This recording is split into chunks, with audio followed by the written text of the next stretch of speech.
Assalamualaikum warahmatullahi wabarakatuh. Waalaikumsalam wabarakatuh. Innal hamdalillah nahmaduhu wa nasta'inuhu wa nastaghfiruh wa na'udzu billahi min syururi anfusina wa min sayyiati a'malina.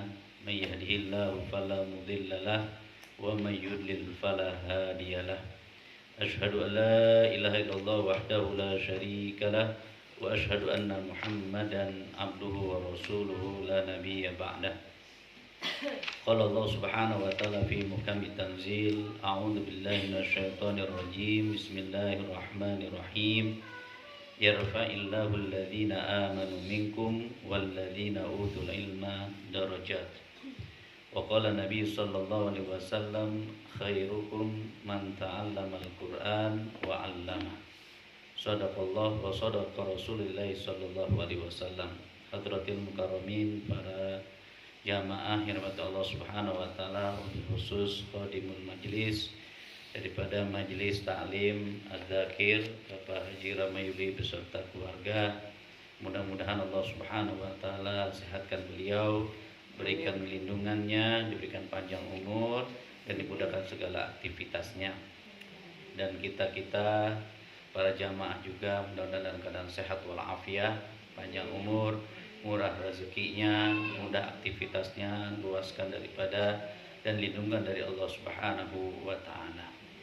Tahan-tahannya kita untuk senantiasa bersyukur kepada Allah Subhanahu wa taala, karena memang suatu keistimewaan yang dimiliki oleh hamba Allah Subhanahu wa taala untuk kita senantiasa bersyukur.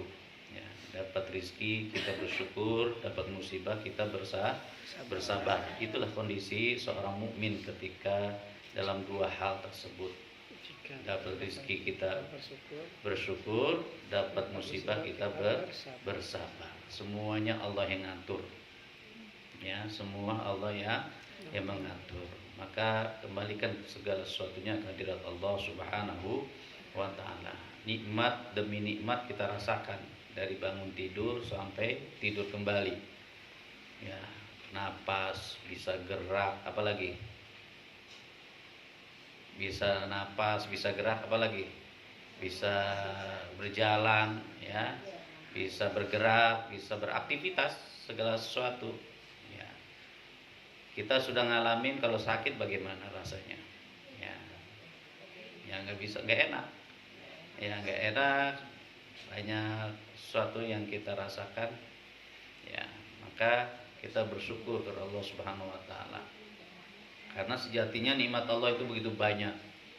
Dalam surah An-Nahl ayat 18 Allah Subhanahu wa taala mengingatkan, nanti bisa dicatat An-Nahl ayat 18. Apa bunyinya di situ? Wa in ta'uddu nikmatallah la tuhsuha.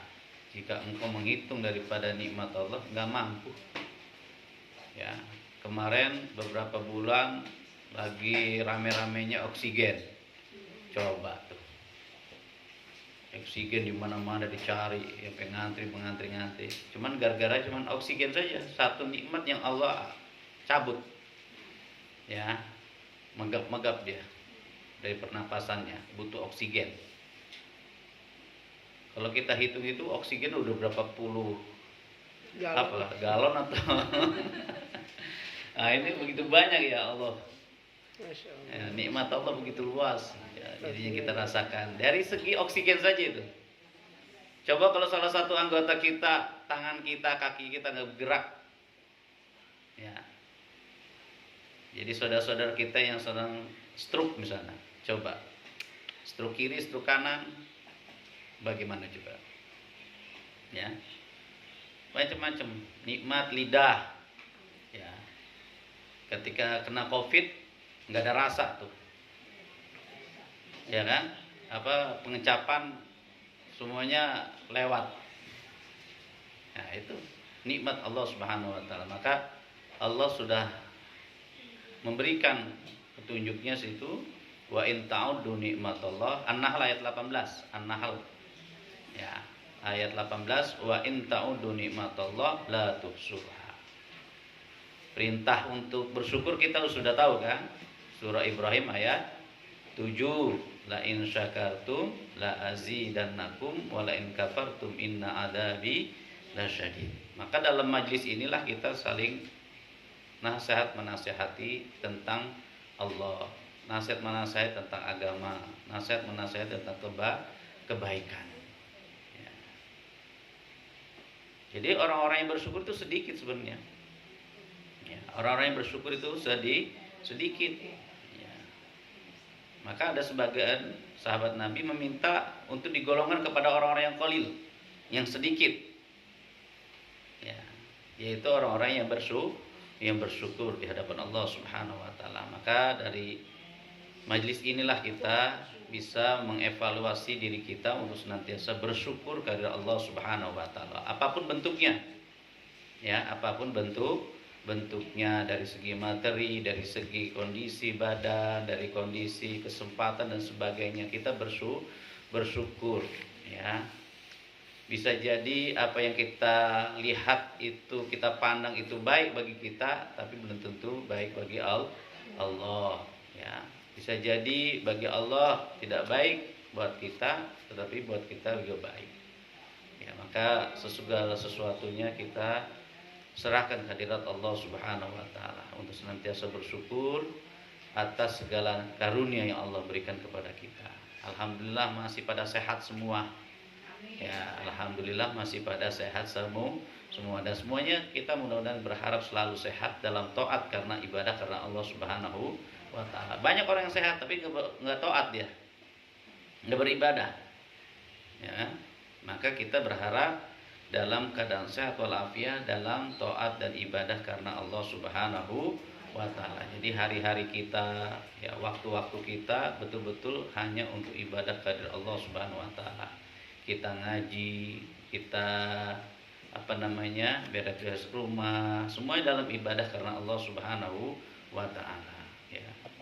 Mencari ilmu, ya, sholat, semuanya itu, ya, mengandung ibadah. Ada ibadah mahdhah, ibadah ghairu mahdhah. Pernah dengar ini? Belum pernah dengar. Jadi ada dua ibadah mahdhah, ibadah ghairu mahdhah. Ibadah mahdhah itu yang kaifiatnya sudah dijelaskan oleh Allah Subhanahu wa taala. Ketentuannya sudah ada, waktunya sudah ada, ya. Sudah ada ditentukan seperti apa? Salat itu udah enggak boleh ditambah-tambahin lagi waktunya. Zuhur ya waktu zuhur, asar waktu asar, maghrib waktu maghrib, isya waktu isya, subuh waktu subuh. Terus apa lagi? Zakat, sudah ada ketentuannya, ibadahnya. Ya, bagaimana itu zakat, bagaimana sedekah, bagaimana infak, sudah ketahuan semuanya. Haji begitu juga, nggak boleh haji ke Bogor atau haji kemana? Ke India atau ke Pakistan, nggak boleh. Haji ke kota ke Mekah. Ya. Itu, jadi kaifiatnya sudah ada ditentukan. Ya. Begitu juga sebaliknya ghairu mahdhah. Ya, kaifiatnya sudah ada, anjuran sudah ada, tapi tidak tidak dibatasi dari segi ruang dan waktunya. Contohnya apa? Berzikir, membantu orang. Ya, membantu orang apa dibatasin waktunya? Enggak. Ya, berzikir apa dibatasi waktunya? Enggak juga. Dimanapun kamu berada, kamu berzikir. Ingat sama Allah. Ya, maka disebut ibadah mahdhah dan ibadah ghairu mahdhah. Nanti bisa lihat lagi, ya, ibadah mahdhah dan ibadah ghairu mahdhah. Ya, maka kita bisa dalam ibadah karena Allah Subhanahu wa taala. Maka sama-sama usikum wa ya nafsi bitaqwallah, untuk senantiasa kita bersyukur atas karunia yang Allah berikan kepada kita. Dan insya Allah Allah akan balas lagi, ditambahkan la azidannakum, pasti. Nah, kalimatnya la di situ adalah lam takkid. Jadi penekanan, pasti akan aku tambahkan, kata Allah Subhanahu wa taala. Dan nikmat tidak selalu dalam bentuk rizki, ya. Rizki atau nikmat tidak dalam bentuk materi, selalu tidak. Kesempatan. Orang-orang masih pada lupa dia ngaji. Kita alhamdulillah Allah berikan petunjuknya untuk bisa ngaji, untuk bisa belajar Al-Qur'an, untuk bisa sholat, untuk bisa berbuat baik. Banyak di luar sana orang-orang yang dikasih nikmat tetapi dia tidak digunakan dalam kebaikan. Begitu banyak enggak? Banyak. Ya, punya. Dia punya kesempatan, punya harta tapi dalam apa? Gelimangan dosa, maksiat kepada Allah Subhanahu wa taala. Jauh. Banyak, Bu. Banyak tipe-tipe orang manusia seperti itu. Tapi alhamdulillah kita orang ini jamaah semuanya masih diberikan kesempatan, masih diberikan petunjuk oleh Allah Subhanahu wa taala. Coba kalau Allah misalnya tidak mengakui kita lah, ataupun tidak melihat kita, kita dikesampingkan, kita nggak dipandang, kita nggak diingat, kita ditinggalkan oleh Allah, mau lari kemana kita? Ya, mau lari kemana? Nggak apa-apa Pak Ustadz, kita kan lagi masa hidup, kita harus puas-puasin. Tinggal nanti masa tuanya tinggal tobatnya saja. Ya kan? Nah, cara pandang itu cara pandang yang salah. Ya. Mana ada jaminan bahwa kita akan hidup kekal, abadi ataupun lama. Kematian pasti selalu mengintai siapapun orang itu, baik dia tua maupun muda. Baik dia laki-laki maupun perempuan, baik dia miskin maupun kaya. Ya. Jangan mentang-mentang kaya terbebas daripada kematian, enggak juga. Ya. Jadi itulah mengingatkan sama-sama tentang waktu, tentang kesempatan, ya, untuk senantiasa kita memohon kehadiran Allah atas rahmatnya. Maka apa yang diajarkan oleh baginda Rasul, Allahumma inni as'alukal huda. Terus wattuqa wal afaf wal ghina.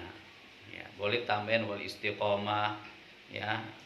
Apalagi wal inayah, ya, untuk senantiasa kita mendapatkan petunjuknya al-huda. Yang pertama apa yang kita minta?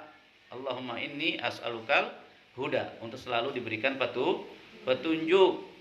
Ya.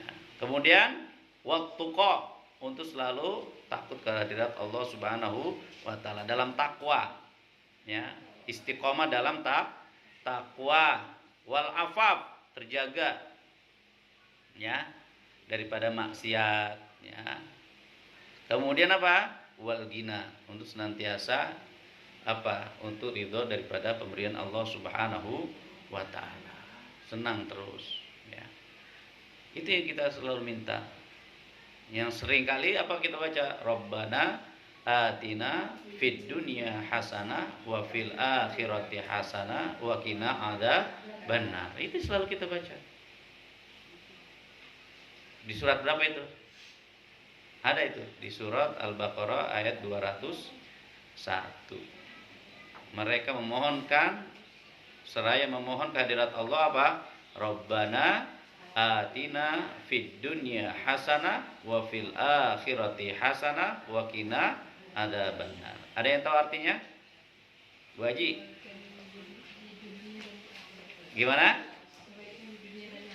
Rabbana itu apa? Ya Tuhan kami.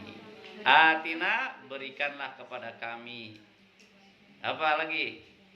Rabbana atina fid dunya hasanah. Di dunia ini apa? Kebaikan. Wa fil akhirati hasanah, dan di akhirat nanti juga tetap dalam keadaan kebaikan. Ya. Terus waqina adzabannar. Apa waqina adzabannar? Dan dijauhkan daripada siksa api neraka. Maka ini berlawanan sekali bagi orang yang kemarin ada yang ingin ngajakin reuni di dalam neraka. Ada seorang selebritis itu, ya senang dia, wah nggak apa-apa saya kumpul dengan orang-orang nanti reunian di neraka, ya Allah. Padahal kita selalu berdoanya apa? Waqina adzabannar. Nggak tahu dia panasnya api neraka sebagaimana itu. Ya, jadi itu kita berharap kepada Allah untuk senantiasa dalam kebaikan, senantiasa dalam fid dunya hasanah wa fil akhirati hasanah wa qina adzabannar. Itu selalu kita doa, ya. Dan kita memohon petunjuknya kepada Allah Subhanahu wa taala. ya, selalu dikasihi oleh Allah, selalu dirahmati oleh Allah. Jadi hidupnya tenang. Maka wajar aja ketika kita melihat seseorang itu kok adem banget kalau kita pandang, tenang banget. Padahal dia nggak punya materi sama sekali. Materinya nggak ada. Beda dengan orang yang banyak materi tapi kelihatannya kok gelisah aja.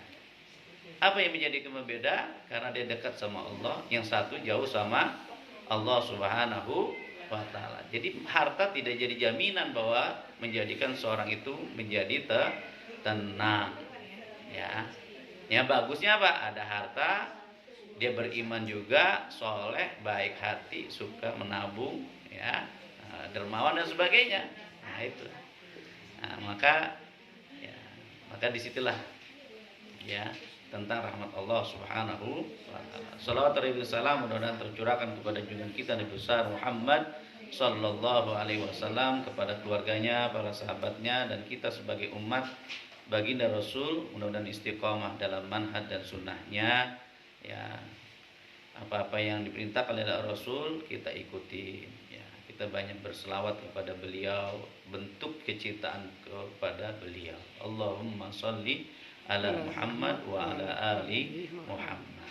Ya, kita selalu berdoa, baca selawat, bukan hanya di bulan Maulid saja, tapi selawat itu saban waktu, ya, berselawat kepada Nabi kita Muhammad sallallahu alaihi wasallam. Ya, macam-macam itu. Ya, Bu Hasbi sukanya misalnya salatullah salamullah, silakan. Ada mati Pak Haji Ramayuli, Allahumma sholli ala Muhammad wa ala ali Muhammad. Sebelum bekerja, sebelum buka gudang, Allahumma sholli ala Muhammad wa ala ali Muhammad. Silakan saja. Perbanyak bacaan selawat, begitu banyak fadilahnya. Ya, suatu kapan-kapan nanti kita akan bahas fadilah berselawat kepada Nabi kita Muhammad sallallahu alaihi wasallam dari kitab daripada dikarang oleh Ibnu Qayyim Al-Jauziyah. Baik para jamaah yang rahmat Allah Subhanahu wa taala, mari kita mulai dan baca Al-Basmalah.